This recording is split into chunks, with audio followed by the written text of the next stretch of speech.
everyone. Welcome to episode 7 of season 5 of Performing the Arts. My name, as always, is Brandon Davis. I don't know why I keep on saying that. I feel like you already know that, but in case you're listening on the audio version, then yes, you probably don't know who I am. So, yeah. Joining me today is a great friend. I've known her for a better part of a decade.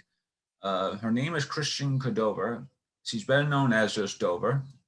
She's a singer, actress living in New York City.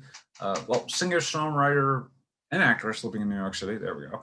Uh, Partial director from a couple of times I've known her. Uh, yeah, Christian. First, very easy question: how'd you get into the performing arts? Okay. Well, believe it or not, as a child, I was very shy. I'm a very shy person, actually. But it wasn't up until I'd say high school that I discovered my talent. As a kid, I admired all of these artists. I was in love with Mandy Moore at the time, Selena, of course, and I really admired their performance skills. Like I really admired their courage, their artistic abilities. And I wanted to do that. I was just shy. So it wasn't up until high school that I was like, yo, I'm tired of being inside this shell. I feel constricted.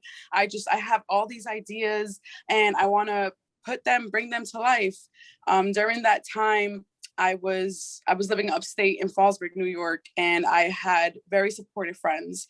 Yeah, And they would push me. They'd be like, just do it. Just do it. It's a matter of just doing it. And it is true. I mean, there's really no advice for that because it's a matter of just taking your ideas and just throwing it out there and see what happens. And I always wrote poetry as a child.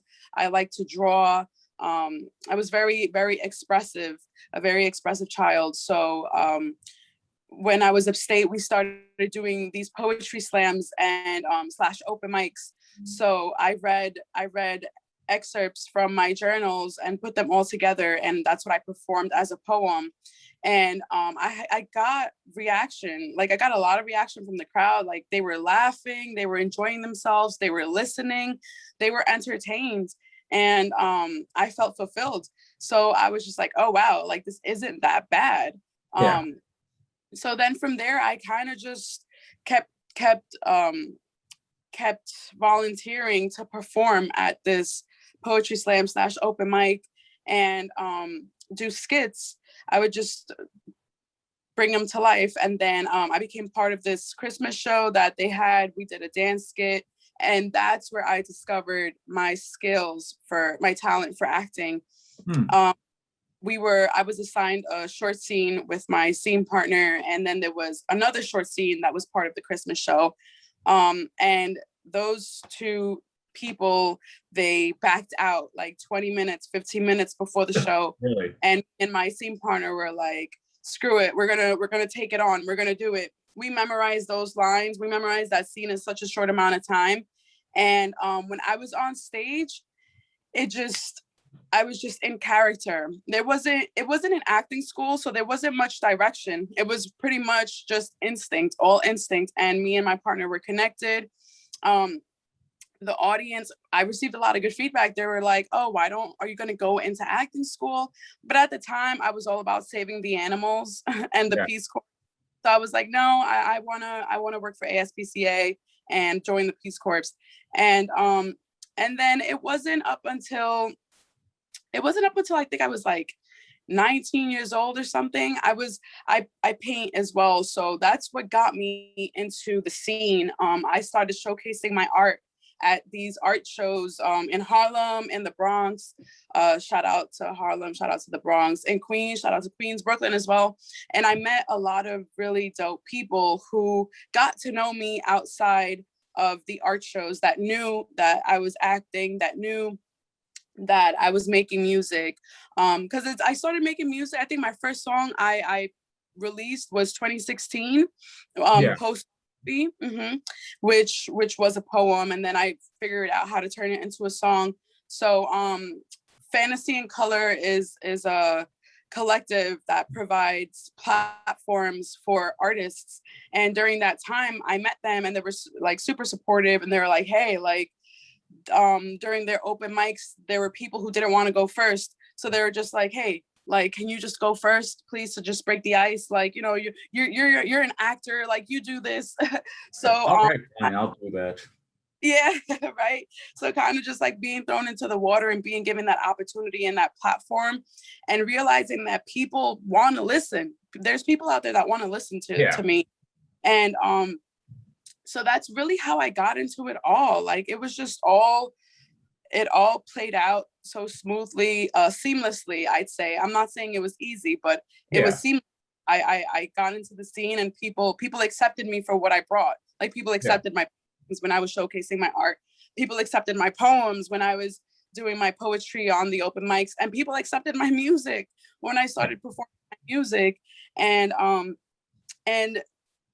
what I my love for music and acting, you know, it's I don't prefer one or the other, but they are two very different experiences. And the thing I appreciate the most about music is that I'm in full control, because you yeah, know, I write my music. You know, I'm able to choose the beats. I don't make the beats. I have yeah, friends that make the beats, thankfully.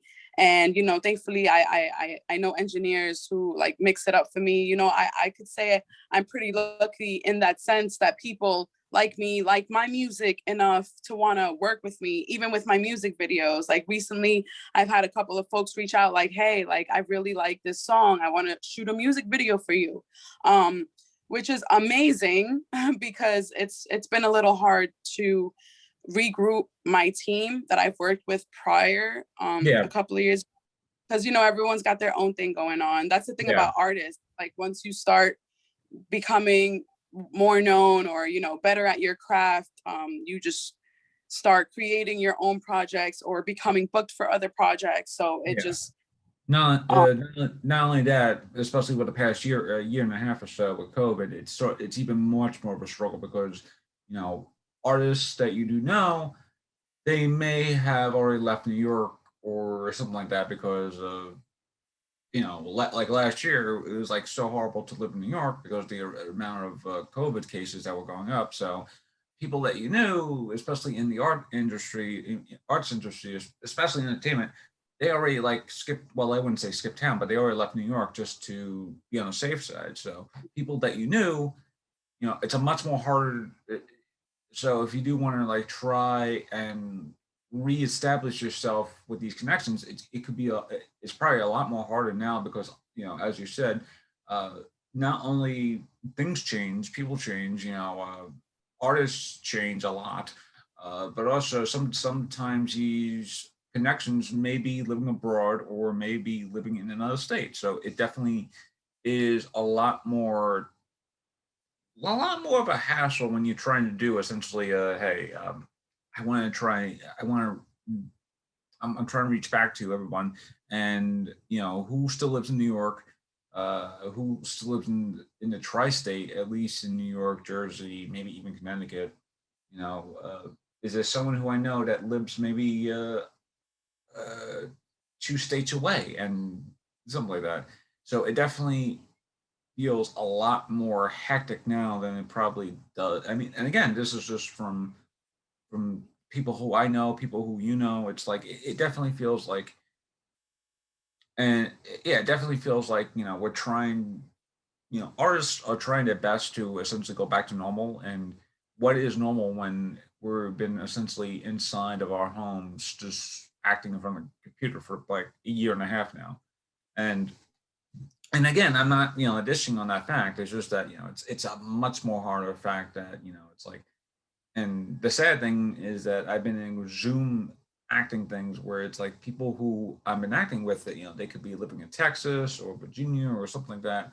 And they know the people in, you know, they know the people who run the thing, and the people who run the thing are living in New York. So it's like, why can't I be acting with these people in front of the room instead of being, you know, in, you know, over the computer? So I do feel like, you know, over the past couple of years, especially like as you said, You know, when someone grows as an artist, they do definitely want to reach back out to you. But sometimes people who do grow as an artist, they feel like, maybe I'll reach back to you, maybe I won't. I don't know. It depends on it. Like it depends on the person. So, and sadly, that's a sad state in theater is that people who in theater, they will change sometimes for the better, and they will change probably for the worse too.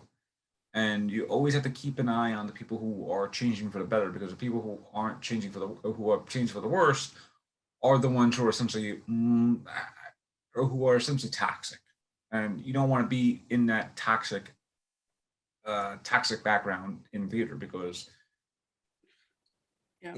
again, it's like a long discussion itself, especially because toxicity in theater has always been around, and it's like, and this, the favoritism, all that stuff, and then here's someone who's like Joe Schmo trying to do his like best and being an actor, and he's like a rookie actor, and he doesn't even know all this stuff, and he just happens to be he just happens to become friends with someone who is quite toxic as an actor. So yeah, it definitely. So yeah, I definitely do agree that it's like every now and then it's like people do change, so it's like you're trying to reconnect with people. At the same time, it's like we've been living in the pandemic for the past year and a half, so it's like how many people do I know in this great state of mind, and how many people who I do know happen to move away because of the pandemic. So, and it's like, will they still be able to help me even during this? So yeah, it's it's a weird time.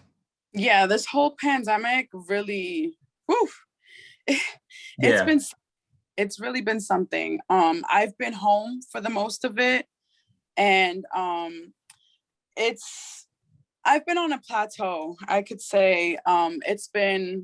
It's been quite a ride because, when you're home, you're pretty much left with yourself, yeah, obviously, and you can either take it or leave it. And what I mean by that is you can really take it and spend time with yourself and see, where you come short, where what your strengths are, yeah, etc., what you improve.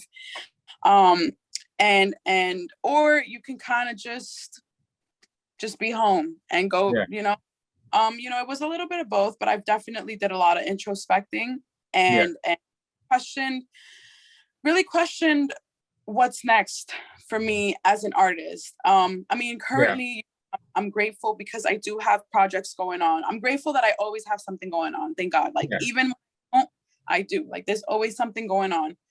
And so but the real question for myself is really like, okay, like what can I do different, coming out of this pandemic as an artist?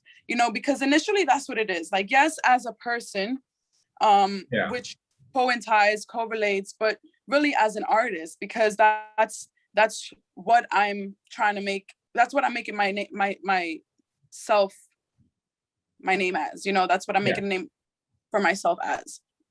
Um, so it's been quite interesting. Being because I'm at Brooklyn College, obviously, and yeah, Zoom has been intense.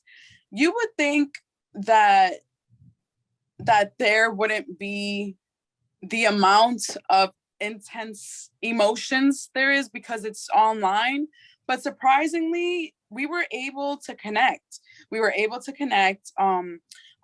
Zoom theater is not the same at yeah, all. Not my favorite. I'm not even gonna lie, I hate it. I freaking hate it. yeah, And I cannot wait to get back on the stage and be back in person. And I just really really hope that we could come back strong from this. The world, we yeah, as you know because I wouldn't want to experience theater in a mask. yeah, I want to. It's just this whole thing is crazy to me. I'm not even going to get into it, but yeah, really surprised at how I'm grateful we were able to adapt yeah, and we still do the things we do. I was still able to perform, not as much as I'd like, but I was performing my music. Yeah. Um, like I got the opportunity to perform in front of people a couple of times during this whole pandemic thing. And and I'm still making things, which is great. And I just really hope we could come out of this and kind of go back to being normal.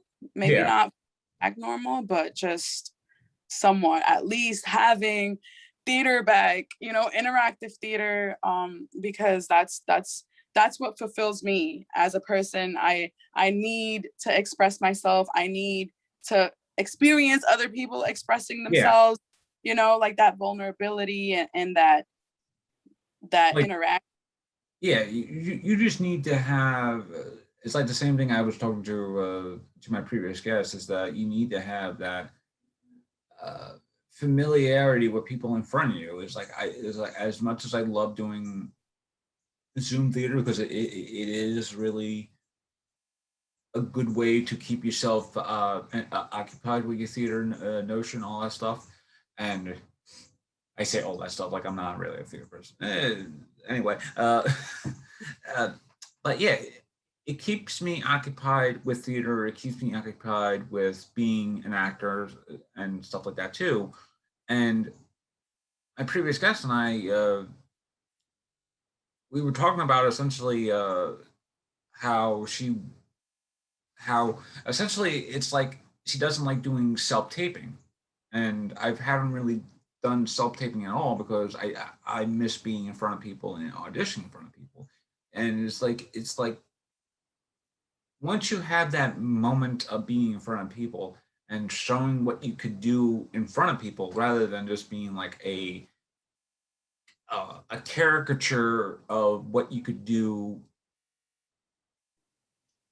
in front of the computer, not in front, well, in front of the computer, in front of the camera, that sort of thing. It'll feel different because it's like a moment of you caught on film rather than seeing a moment of you uh, in performance in live performance, because it's like where film is, or rather where computer film, that sort of thing, when you're recording it like now, you know this could be a totally different experience if it was it's just two of us on, say, like somewhere in like Brooklyn College, sitting across from each other in like a very interview style manner or something like that. We would be feeding off of each other's energy, and we still are feeding off of each other's energy. But it's much more of a different thing where it's just like you can't really describe the feeling of of being in front of people while interacting with your cast members on stage. Because Yeah. not only are you uh, interacting with people on, so your lines and cues can be a lot more, have a lot more oomph in terms of that. You know, it also helps your performance with your fellow co-stars because sometimes in rehearsal, it's just you, the directors, everyone else in the cast, stagehands, all that stuff. It's like maybe a couple other people on the technical side. So it doesn't really have that much of an impact. But once you have a live audience, that's when the impact really helps you. Right. And that's really the thing also that like screwed me up because, I understand professors have to figure out how they can compensate for not being in person, but some really just gave us so much work, shoving so much work down our throat that I can't even enjoy this experience of learning a character, because every week it's a new character. Every week it's new things to memorize. I appreciate it, but at the same time, it doesn't that gratifying sense of being able to get to know someone, the character, get to know their life, get to embody them, get to really experience them. It's just not there, and as an actor, as a performer, as a human, that's what I want. I want to get to know somebody, character. You know, I want to get to experience them. I want to be able to tell their story. But just this whole Zoom thing has really been a blow. And, you know, they're talking about potentially going back onto campus Yeah. next semester, but who knows? Who knows? Yeah. It's just, I think in terms of, not to cut you off, but I think for the most part, no one had in their right mind essentially a year's worth of being online. I think they were thinking at least maybe a semester or something like that. Like you had the rest of the semester and then you have another semester and then probably be back to normal or early this year. And sure enough, it's like we were starting to get back to normal earlier this year too. So it's like maybe by the end of this year, CUNY would be like, okay, we'll go into the notion of both online stuff, but also in class stuff. Because I know, like, the in class stuff, from what I heard, were stuff like science classes, stuff like that. So I'm pretty sure that theater classes will be like also like that too, because at some point Brooklyn College would have to have the theater department have shows in the main stages, or even in the little small black box too, because it's like uh, they've already gave the notion of at the time of this filming they already gave the notion of they're starting to like roll back in terms of like theater spaces, all that stuff. So it's like starting to increase the capacity, and by the time July hits, like everything will be back at full capacity. So I'm hoping essentially within the span of maybe by year's end everything will be sort of back to normal, but still at least a normalist quality where people could actually go back. Because I would love to go back to Brooklyn College as an alumni, and maybe even and just like visit people who I know and stuff like that. Is like and see shows of people who, especially friends of mine like you, and like being on. So I can see you on stage. It's just that it's hard essentially. And this will go into my next thing, which is essentially okay. Since we were talking about COVID and stuff like that too, uh, last year, I had to graduate online. I started a semester on campus, and then I ended the semester sitting at home watching my name just coming across as and being a graduate.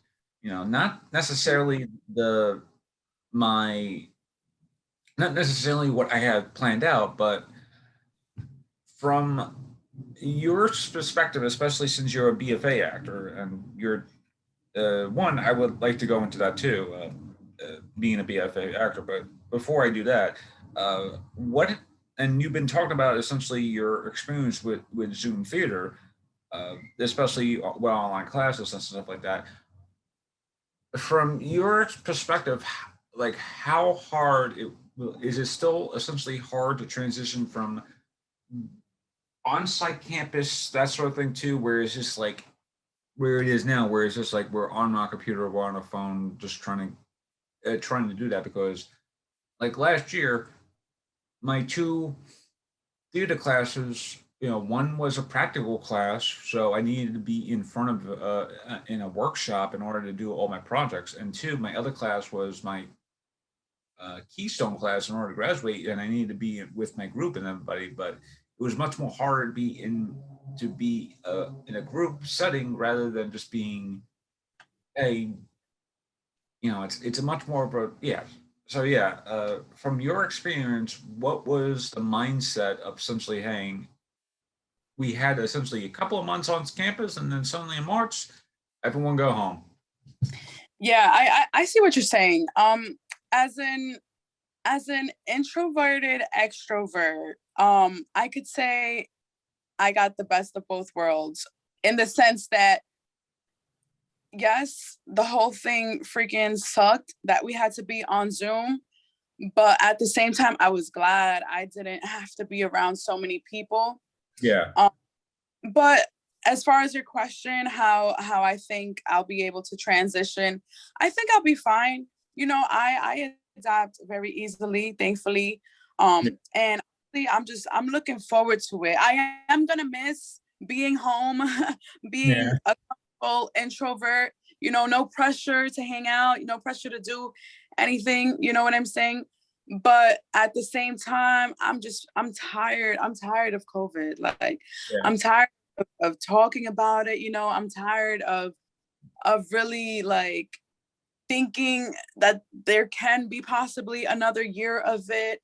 I'm just like, damn, like it was a good break. It was a good break from society for a fact, because you know, the streets of Manhattan are so easy to walk through now. You Yeah. know, like things seem calmer, but you know, I definitely wouldn't mind being back on site. I do have some worries though, just in the sense that, you know, we haven't been in person for a while, and believe it or not, tension builds over Zoom, for whatever reason. So just dismantling that tension in person is the only thing that I'd be worried about. But other than that, you know, I'm just looking forward to the day where we could just be in person, not have to wear masks. Because Yeah. that's another thing too, you know, as someone who looks for that, and who looks for you know, body language, physical gestures, etc. Like I can't read lips now, so I have it just makes it harder to communicate with someone. I work at a bar, so Yeah. you know, I used to rely on reading lips because you know there's music, there's people talking, but now I'm just relying on the eyes and you know, like my ears, you know, tapping into different senses. It's been real interesting. I'm not gonna lie. It's been real Yeah. interesting.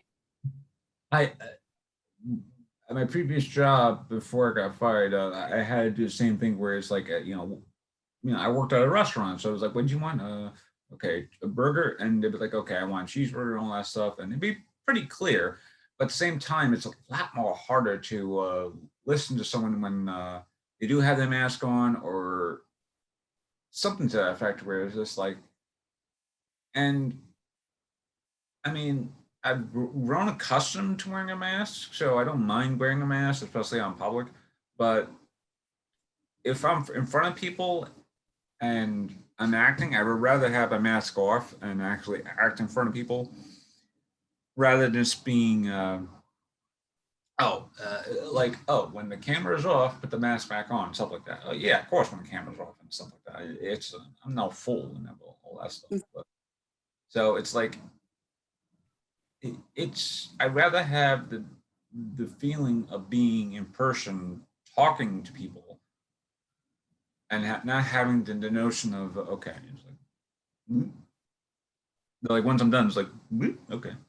So that was me putting the mask back on. Mm. Oh, So, yeah. I want to get back to performing. I just want to get back to creating with other artists, being in the same room as other artists, because that energy in itself really feeds an artist. Being surrounded by other artists, being in a supportive environment, that's what I miss. Being in an environment full of artists. I going to those art shows. I miss yeah, going to see my friends perform. I miss performing, being on that stage. I miss it all. Like I feel like I was catching momentum right before, oh right yeah, before. like right before March hit, I was like, I was getting that momentum too. It's where it's just like I knew something was going to be happening, and then suddenly, well, it's yeah, what it is what it is.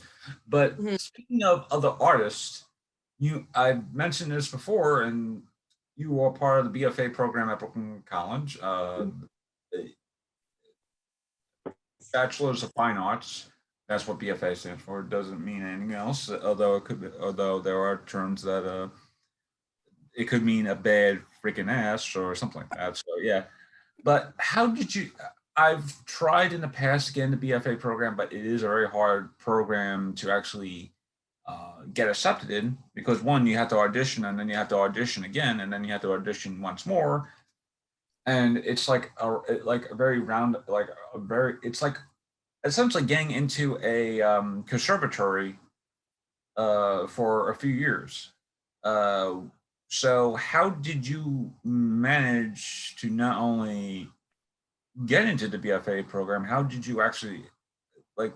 Did you apply for the BFA program almost on a whim, or was it just like I know some people who, because some, I think, yeah, some of our mutual friends were part of the BFA program. So I was like, you know what, if all of them are just saying, hey, this is a great program to do, I may as well do it. So yeah, how did you get into the BFA program at Brooklyn College? I am so blessed. I'm gonna start off with that. So after I graduated BMCC, I took a year off Yeah, because, I feel like it's a very common notion that artists believe that their career is going to skyrocket after they yeah, graduate. I was one of those artists. So I'm like, yeah, graduated. Now my career is going to skyrocket. You got to kind of get hit with reality that it doesn't really work that way for everybody.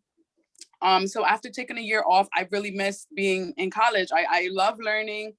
I love meeting people. I love, those interactive experiences. I love theater. I love creating.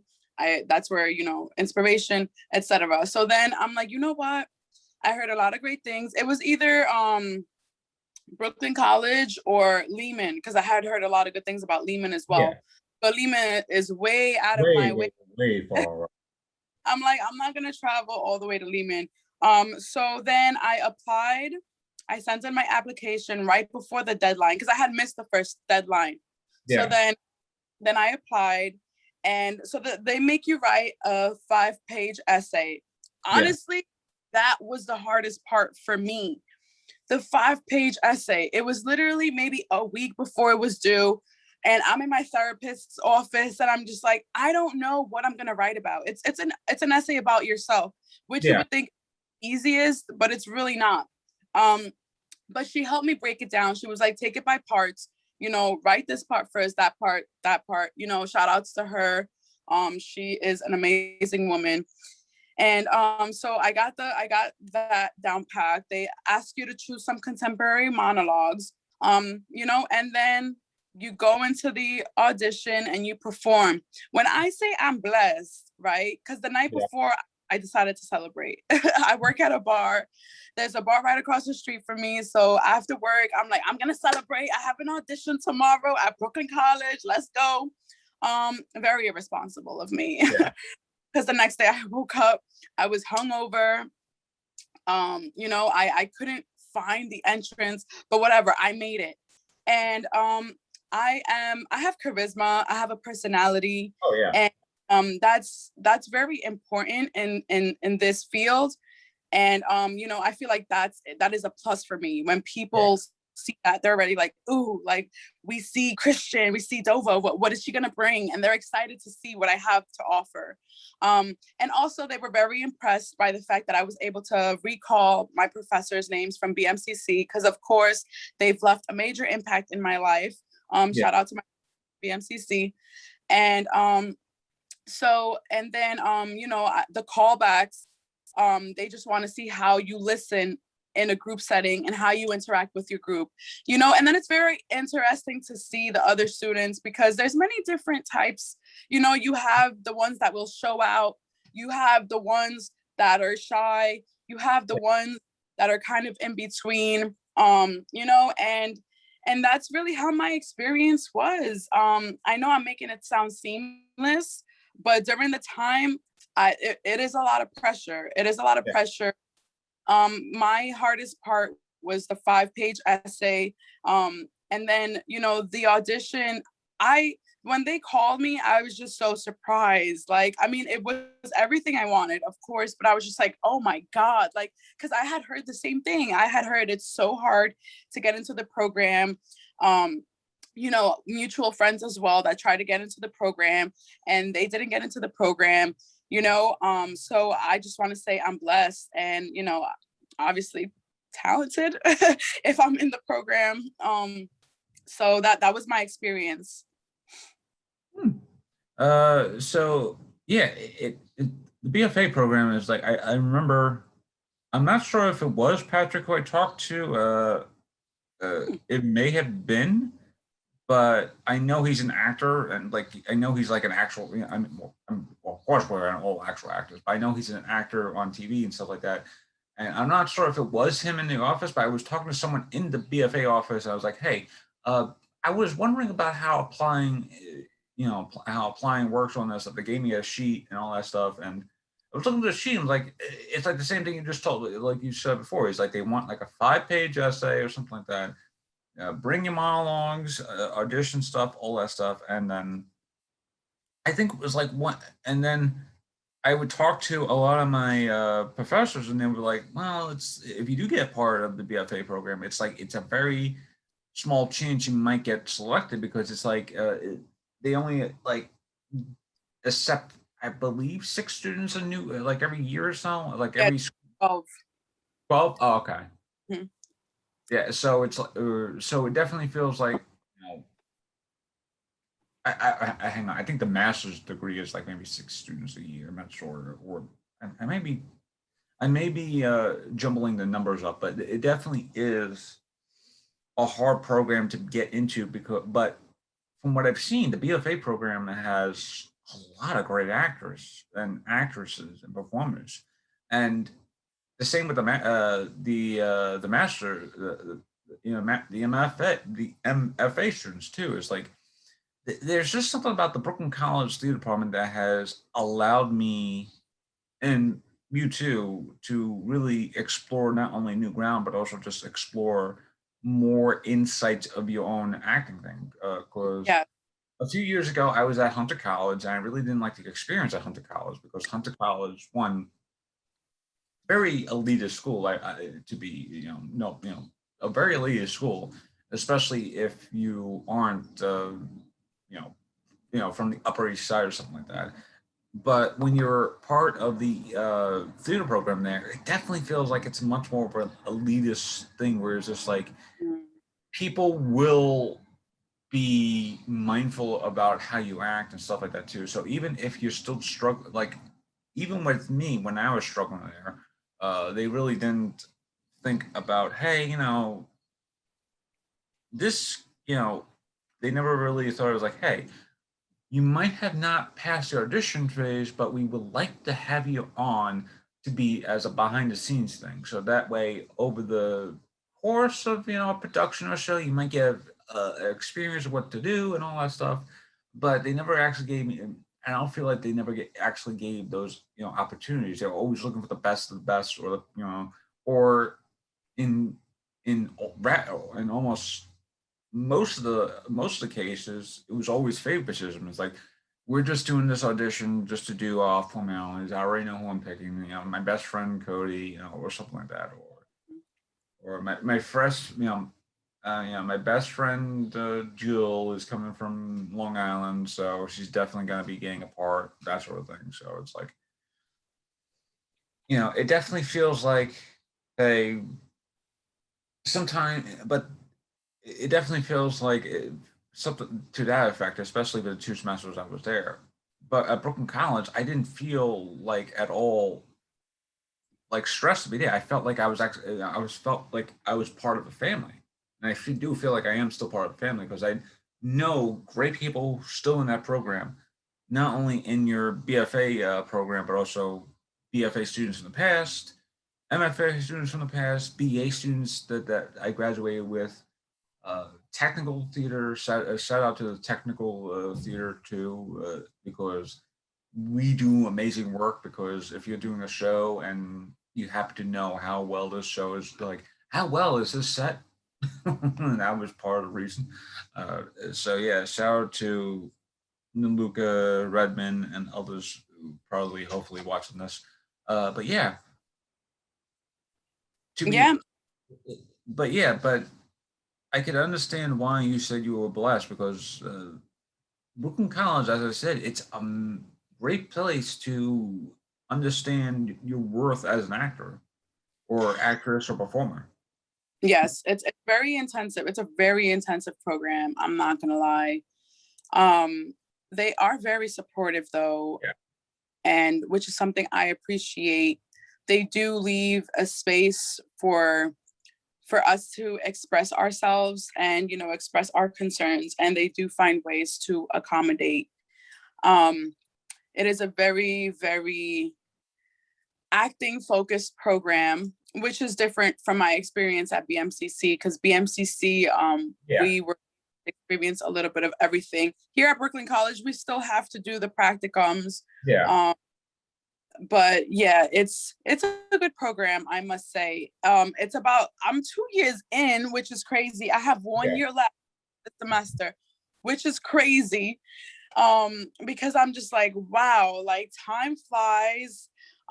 You know, and just really right now I'm in the process of writing my proposal for the final essay, the thesis, Yeah. which is 4 pages. You know, it's another essay about yourself and your experience and what you learn and who you are as an actor. That question is daunting, by the way. Who are you as an actor? It's so daunting, because I'm just like, I'm changing every day. Like I cannot label, like, I don't know. It's been a question that I'm still processing. I have to Yeah. write about it later, and I'm just like, who am I as an actor? You know, who am I as an artist? But it's very daunting. Yeah, like that question, who am I as an artist? Because like I said before, it's like I've known you primarily as an actress, and then like a few years ago, I heard you start singing. And I was like, wow, wait, Chris music could sing. He could sing pretty good, and I was like, I didn't know. And then you stuff with poetry too. It's like it was like, and yeah, it's there are many and also you direct on the side maybe every now and then, but Hmm. there are it's weird because and I do agree with you. It's like every day, who am I as an artist? Am I an actor? Am I a writer? Am I a play? Am I feel like I'm a director? Can I do sound today? It's like that sort of Right, thing. right. See, and that's the thing that I used to argue at BMCC all the time, because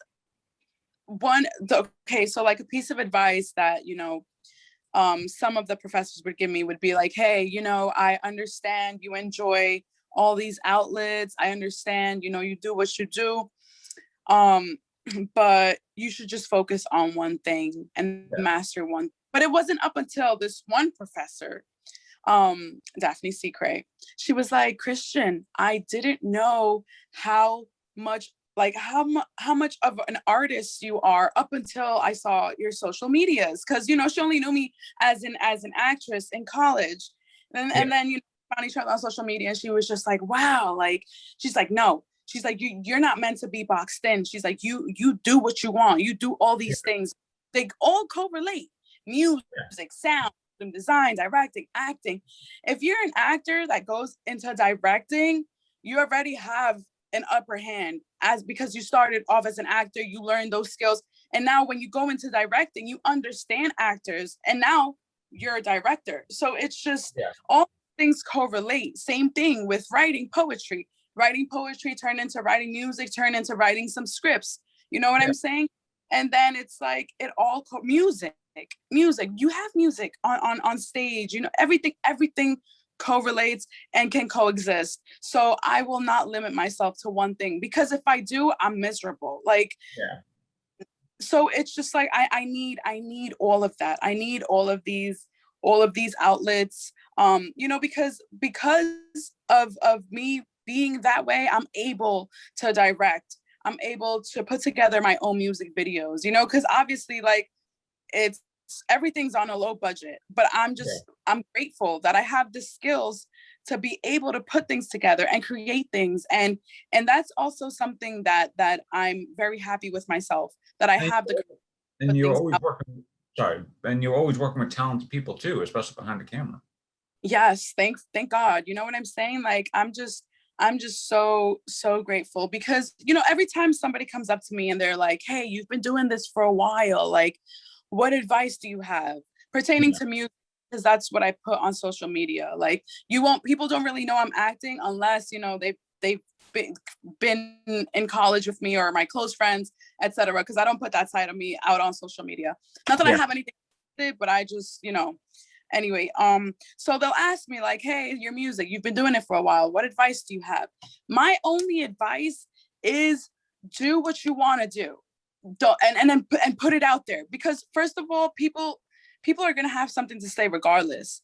And as an artist, or someone who's just getting into it, it's not going to be perfect unless you've been doing this for years and just decided to finally show the world your skills, but it's not going to be perfect. So it's just like, the way I've done it is I've created things that I've been content with. I'm happy with this song. I'm going to put it out there, because there is an audience for everyone. There is an audience for everybody. So, and then practice makes better. You know what I'm saying? As long as you just keep doing it, keep putting your stuff out there, you get comfortable with it. And then things just kind of slide off. You know what I'm saying? That's how you get to know who you are as an artist. That's how you get to know what you like, what you want to create. That's how you get to see what people like and what kind of audience you want, etc. But that's my biggest piece of advice. Just do what feels good to you and put it out there. And no matter what happens afterwards, because if that's what you want to do, how else are you going to do it other than just throwing yourself into the water? Same thing with my style. I've had people ask me like, oh my God, that's so cute. I would love to wear something like that, but I just don't think it would look good on me. How do you know? Have you tried it? And that's what I would tell people. If you like something, wear it. And then just see how it feels. Like I wear anything that I want. And if it feels good, that's it. But you won't know until you try it. You won't know until you throw yourself into the water and feel it out. Like that's really my only advice. So you actually just nailed one of the questions I was going to ask later, which was essentially advice. So I don't have to worry about, hey, do you have any advice? Well, you already answered the advice question already.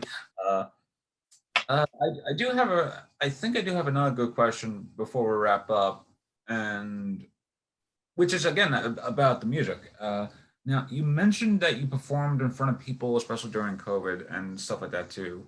Do you? It's a very weird question. It's like, how do you relate being able to not only act in front of people on stage, but also being able to sing in front of people on a stage? Is it essentially the same energy you're going into every performance, or is it basically two different mindsets? Okay, Christian, here I am as an actress today. I might just try and think about my acting. Okay, Christian, here I am as Dova today. I might be thinking about my singing today. Or is it essentially the same mindset going forward each time you're on stage? Yes. So theater has helped me build the confidence to perform my music in front of people.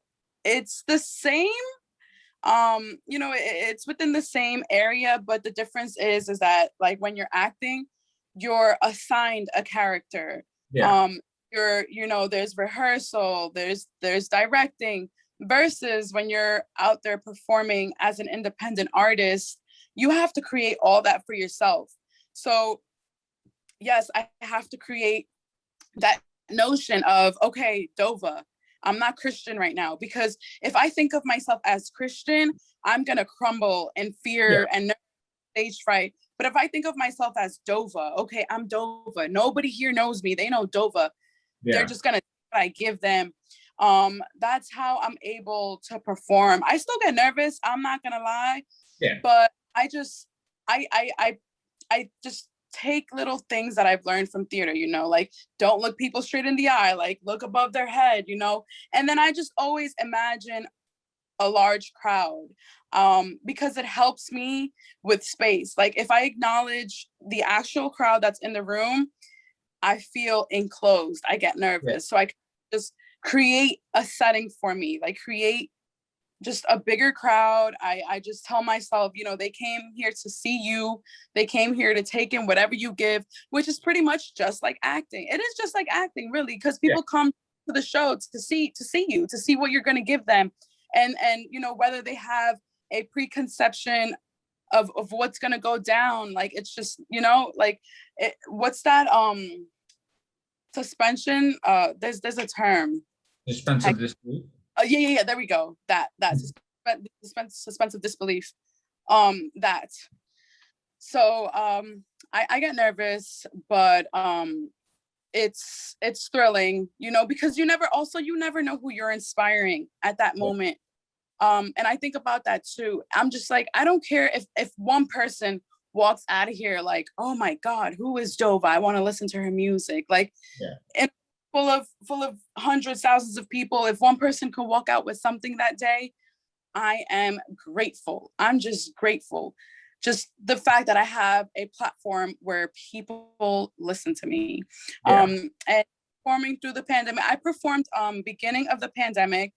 I linked up with this collective called Broke Girls Podcast. They're super dope, and they curated it to a performance in a train station, which is something I've always wanted to do. I always wanted to perform in a station, and we got to do that, and that was super, super cool. I had a crowd gather around for my performance, and like I black out sometimes because I get nervous. So I tap back in and I see all these people. I'm like, oh snap! Like there's people here. What happened? Yeah, it was really cool. And then the other performance was recently, actually a couple of months ago, through a mutual friend. She put me on. She's like, hey, last minute we need a performer, and I'm just like, yeah, hell yeah.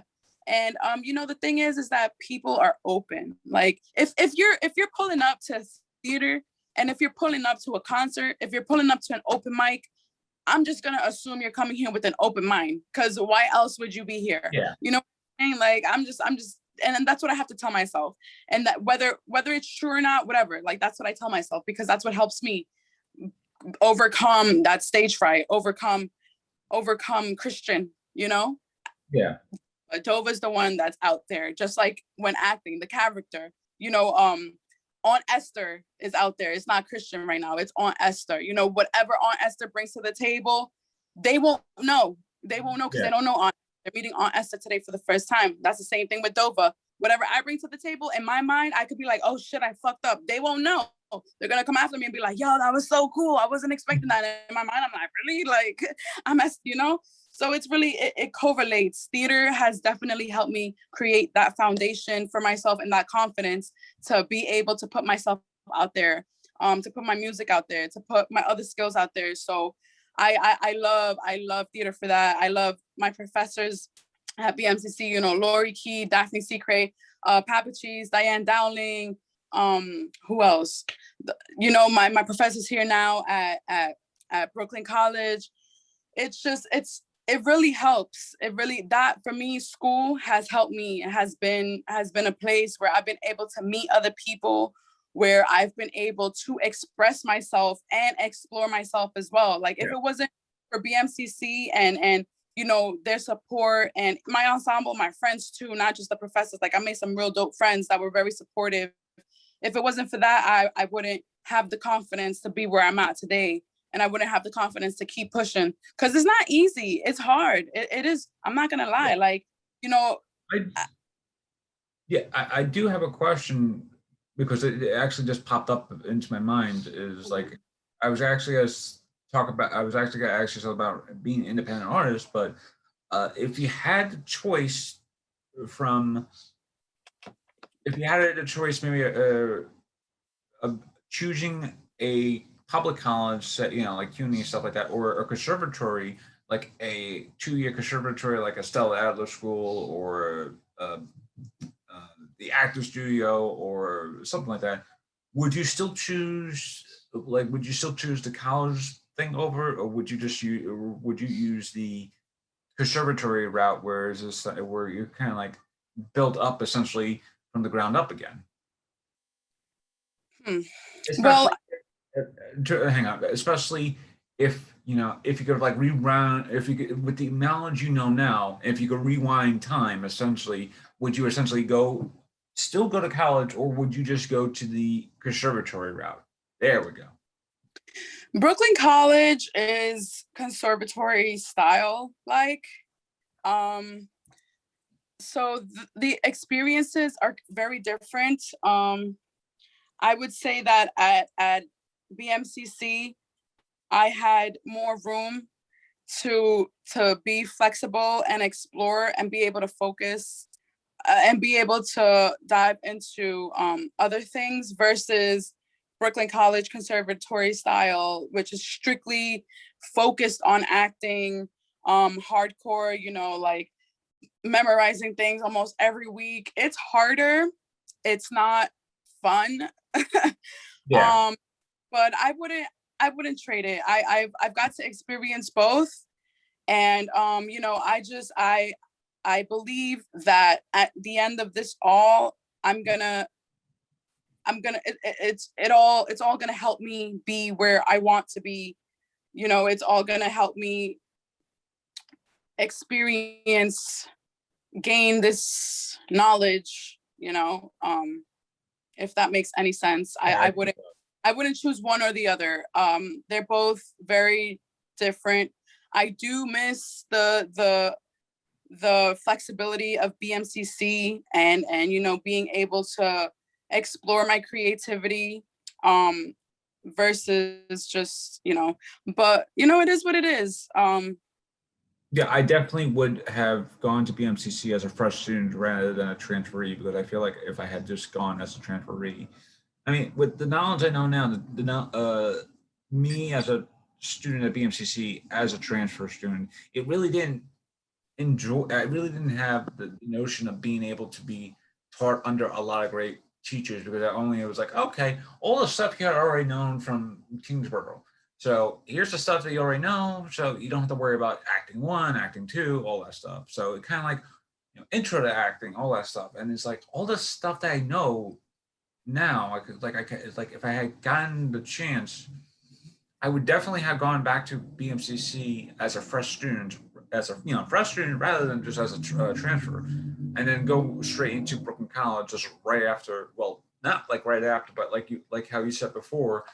You know, once I graduated, I took essentially a semester off, so I'll probably do the same thing. Where it's like once I have graduated, semester off, recharge, apply to Brooklyn College, and then go to the Brooklyn College route. So yeah, I definitely do feel like the professors there at both BMCC and Brooklyn College have been great outreaches and also just like outputs and emotional support system, teachers, whatever you want to call it, whatever you want to say. And I feel like what you just said before, I wouldn't trade it up for the world with the stuff I have learned over the past, say, 8 years or so, or not eight, no, Yeah, about. yeah, about 8 years or so. Yeah. So yeah, it definitely feels like and plus another thing about conservatory acting schools, it definitely feels a lot more difficult to even as a conservatory actor because how many success stories do you know aside from the people who are already famous enough? Is like how many friends do you know who have gone to conservatories and not have a horrible story about being in that conservatory? So Yeah. it definitely feels a lot. It's like, yeah, it's like because it definitely feels like one of those. Yeah. But yeah, but I feel like going to a college has a much more of a community aspect because one, the students become a lot more friendly, especially as the semester rolls on. Two, I just kind of wish the people kind of like open up like on the first week and stuff like that, and rather than oh yeah, it's the last week, let's open up a lot more than we were like previously.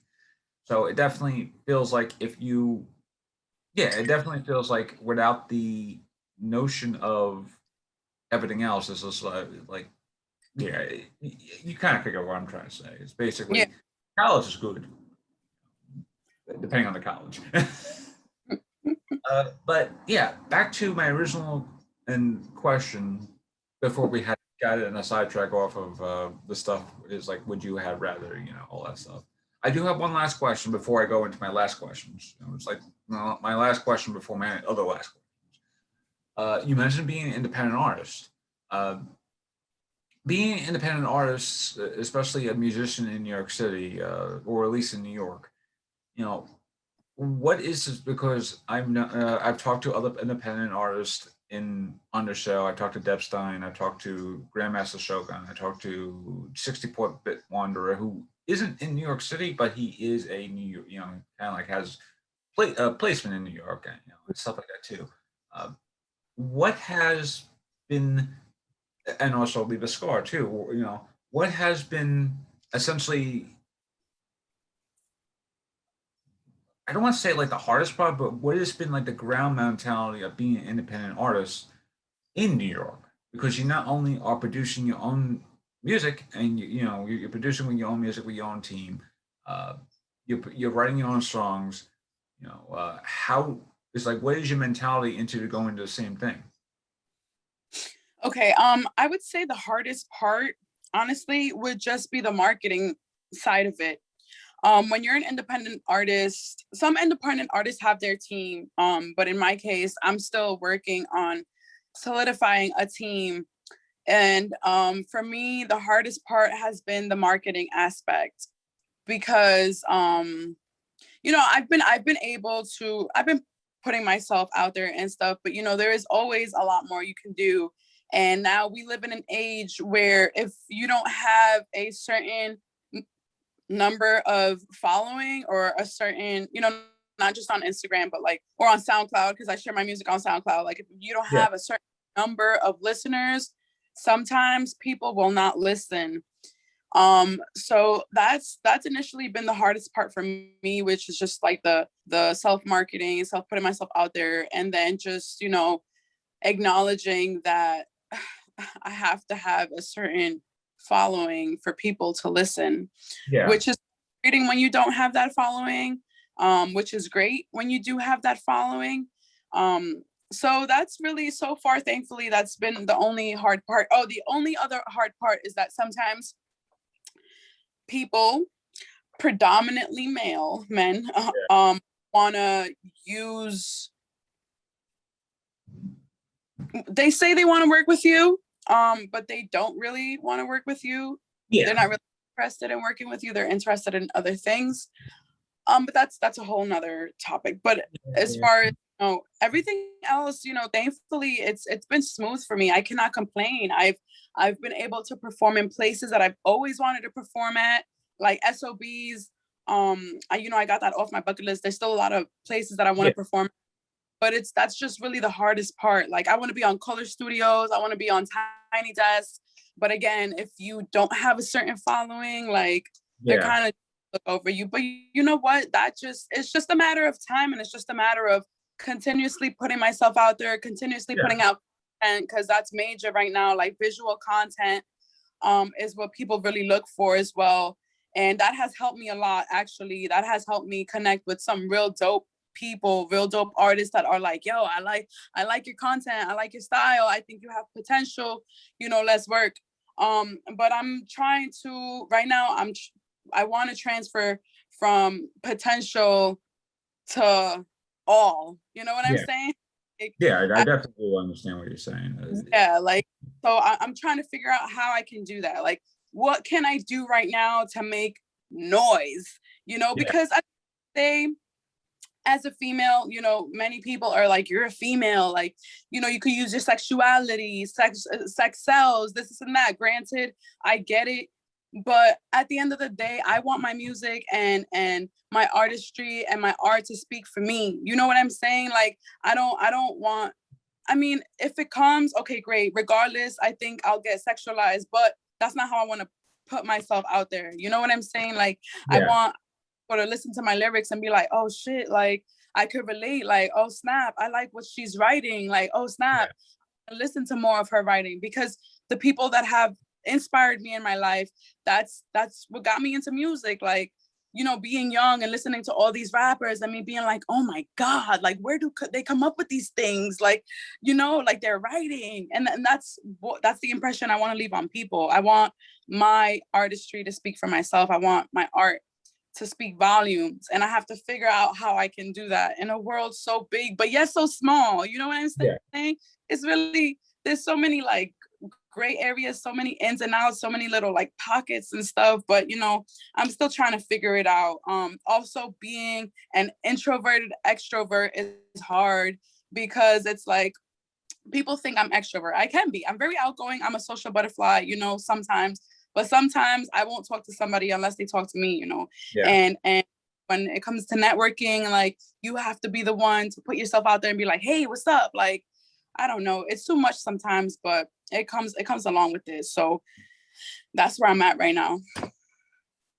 And a very good way to end the episode. Not fully, but a good way to end the discussion on this episode. So, as I said, I do have 3 questions left. You kind of already nailed one of the other questions, which is advice.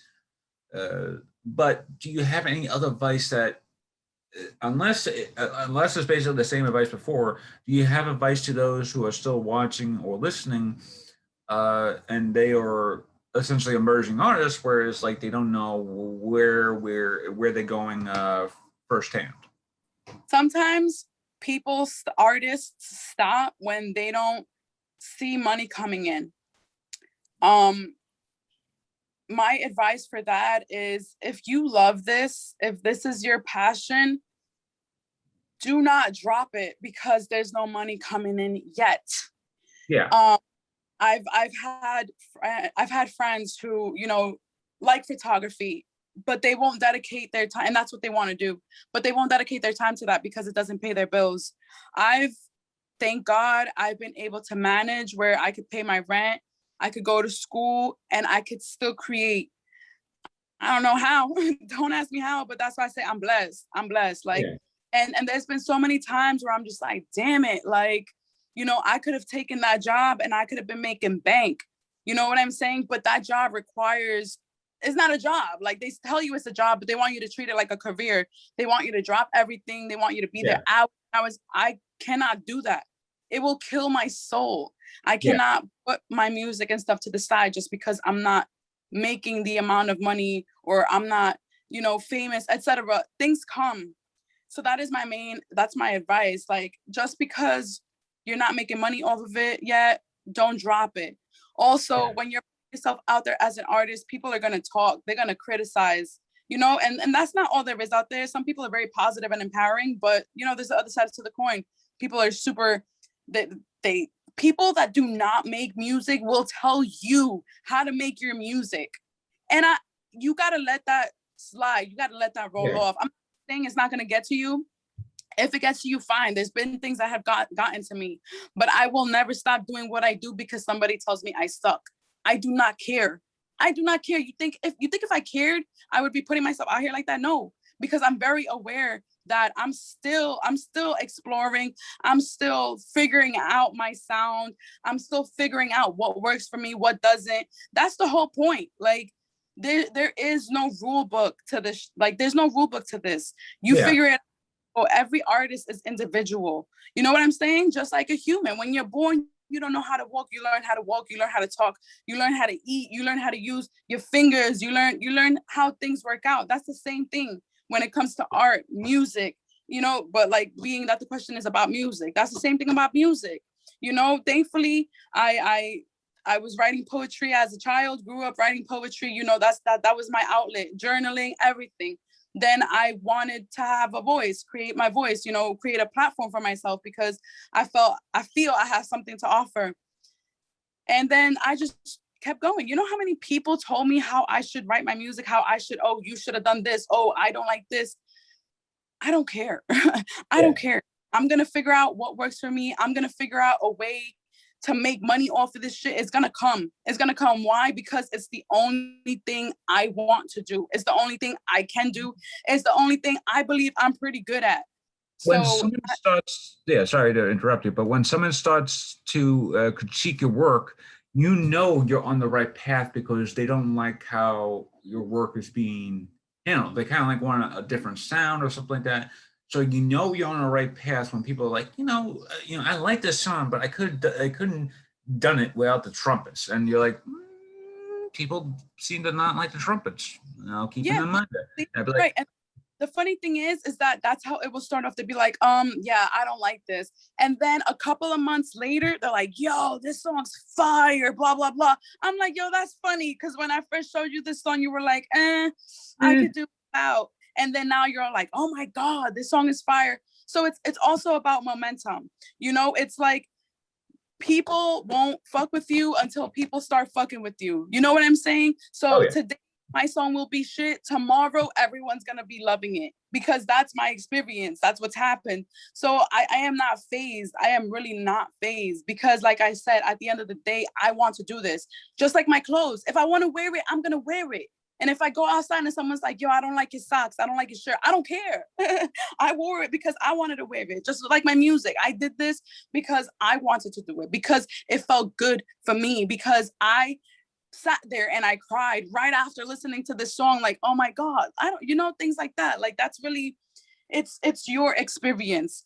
It's your experience, and you have to own it. Even if you're not confident, act as if until you become as if, because eventually you'll become it. Eventually you'll start realizing what you can do and your potential. And then you start realizing that once you become your own supporter, once you become your own cheerleader, everything else does not matter. Everything else is just a plus. If you wanna support me, great. I appreciate you. If you don't, I'm not gonna die. I'm not gonna stop.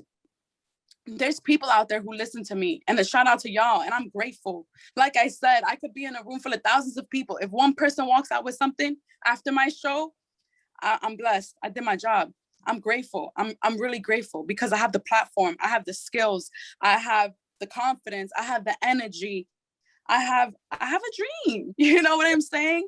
I believe in myself. I have hope. Like, something's got to give. You know what I'm saying? Something's got to give, and it will. And it will, because it's what I want. And on that note, I think that's a great advice to go with. So I mentioned that before. We mentioned this before, but marketing. Do you have any social media that you do want to plug? Oh, yes. You can follow me on Instagram at c.dova. And I'm on YouTube. My YouTube channel is Dovart. And then you could also listen to my most recent EP. It's called Open Mic by Dova. That's on all streaming platforms. So if you just type in Open Mic, open dash mic, Dova, Dova, I'll pop up. And then, yeah, I'm on Twitter and I'm on Tumblr, but like, those are my most like low key. I'm on TikTok too, but the mains is IG, YouTube, and SoundCloud, and all the streaming platforms. But if you go on my Instagram, c.dova, there is a link tree there that you'll be able to find everything much easier. I think I got to start using the link tree too. And you already mentioned your EP. Do you have also any work that you do want to promote that's coming up? Yes. Yeah. Right now, I'm working on music videos for that EP. We are in the editing process of the music video for Mother Funk. So that should be coming out. What are we in May? That should be coming out May, closer to June. We are about to get into shooting Cherry Berry Beret Baby, which is the last song of that EP. That's gonna be super dope. I'm collaborating with some really dope artists. And I'm really excited to share that. That's what's going on right now. And on that note, Dova, thank you for being a guest on today's podcast episode. I hope you all have enjoyed listening to us, either me ramble on or Dova rambling on. A lot of good details. I hope you all enjoyed today's episode. It was great to catching up with you. And yes, take care, everyone. Please be safe and please be well. Thank you so much for listening. Thank you so much for having me. Thank you so much for inviting me.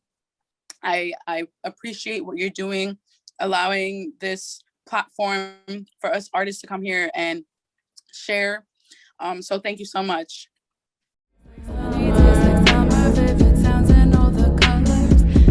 Love the shit that's wonderful.